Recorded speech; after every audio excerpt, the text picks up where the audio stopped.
қазақтар бір апайым айтып еді менің. Қазақтар дейді, Құдайға сенеміз дейді. Құдай біздің жүрегімізде дейді, жүрегімізде болды. Құдай сенен басқа ісі жоқ. Құдайдың артынан мешіт салып, садақа беріп, Құдайға біздің қазақтарды ешқашан құлшылық жасатпаған.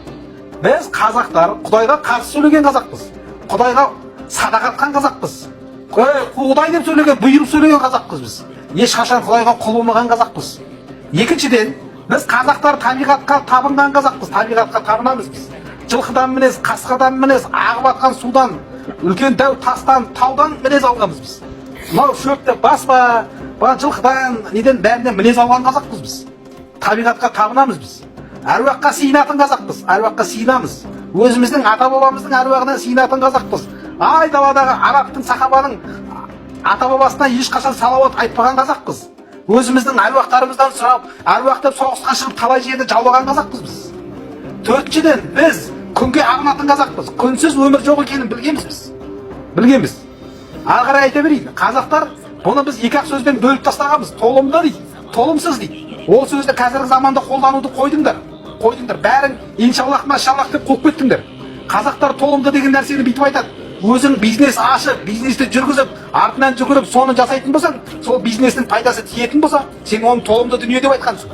Екіншіден, сен бала-шағаңды өсіріп, оқытып, тоқытып, оқуға түсіріп, үйлендіріп жеткізсең, ол бала-шағаның пайдасы тиетінін білгенбіз біз.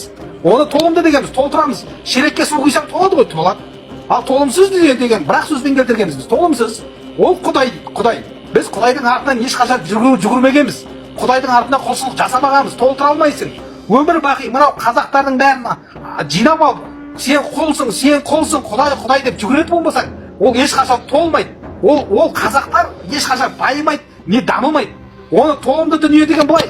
Қазақтарды осы заманда табиғатпен үйлестіріп, табиғатына қарап, бала-шағаның қазақтардың бәрін оқытып, физика, химия, табиғат тану, соның бәрін оқытатын болсаң, ертең соның Қазақстанға пайдасы тиетін болады. Ол толымды дүние болады.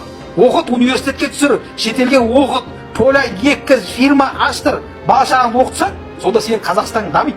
Сен Құдай, Алла деп 3000-4000 мешіт салып қойып, каждый жұма жиналып алып, сөреге осырып намаз оқитын болсаң, болып, Алла береді, алла, машалла жүретін болсаң, сенің Қазақстаның ешқашан дамымайды. Сен құлсың.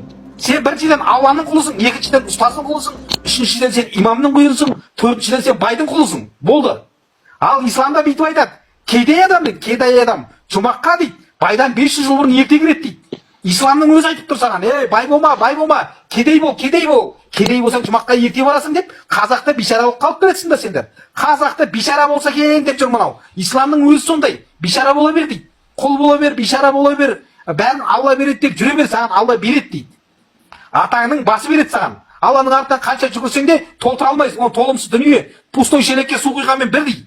Мынау ғасырлардан бері қанша миллиардтаған адам Алла деп жүгіріп келе жатқан бір мемлекетті көрсетші. Бәрі ағып атқан су шелек, тесік шелекке ағып кетіп жатыр. Оның алысқа бармай-ақ қояйық. Мынау тұрған Афганистан, Иран, Ирак, бәрін қара. Исламский государствоның бәрі түп-түн ақайымен шелекке ағып кетті. Салт дәстүрі, дүние танымы, тілі, киімі, жері бәрі бағана пустой шелекке құйылып кетті. Оның бәрі мұсылман болып, ислам болып, қатындар үйіне тұқ қойып, 4 қатындан алып, қатынмен алысып кетеді. Ислам деген ол қатынның сексімен араласатын нәрсе ол. Қатынды басатын нәрсе ислам деген. Исламнан ешқандай пайда жоқ.